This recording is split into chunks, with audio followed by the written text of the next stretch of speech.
আজকে মনটা ভালো নেই, তাই আপনাদের সাথে গল্প করব। তো আসসালামু আলাইকুম, কেমন আছেন সবাই? আশা করি ভালো আছেন, আমরাও ভালো আছি। তো রান্নাটা অনেক দিন আগেরই ছিল। তো গরুর মাংস কি খাসির মাংস আমি নিজেই বুঝতে পারছি না, বুঝছেন।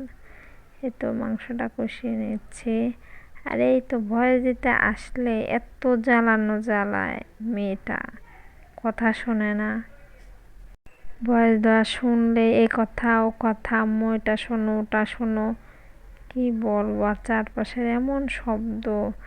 তো এক চুলায় মাংস দিয়েছিলাম, আর এক চুলায় হচ্ছে সিম ভাজি, আলু দিয়ে সিম ভাজি করছিলাম। তো শীতের সবজি তো অনেক মজা।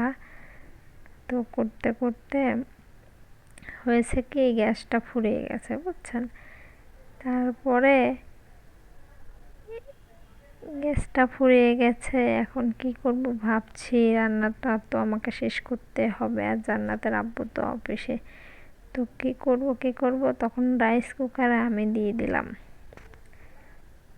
তো ভাজিটা দেখেন, ভাজিটা শেষই হয়ে গেছে। যে হয়ে গেছে অমনি মনে করেন যে আমার গ্যাসটাও ফুরিয়ে গেছে। পরে কি করবো, এই দেখেন ভাজিও শেষ, গ্যাসও শেষ। এখন আমি ভিডিও খুঁজতেই এখন দেখি যে এই ভিডিওটা তো আমার দেওয়া হয়নি। তো এই ভিডিওটা ভয়েস দিয়ে নিলাম। এই যে ভাতটা রাইস কুকার দিয়েছিলাম সেটা হয়ে গেছে।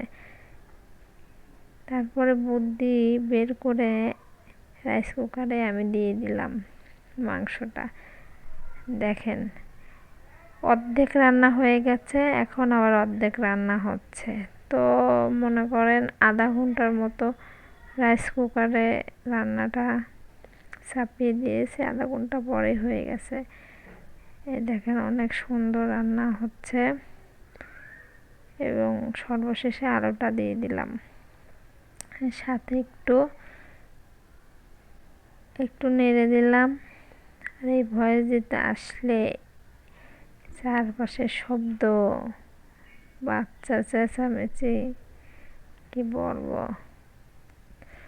তো রান্নাটা হওয়ার পথে, আর প্রতিদিন একটা না একটা ভিডিও দিতে হয়, আমাদের ভয়েস দিতে হয়।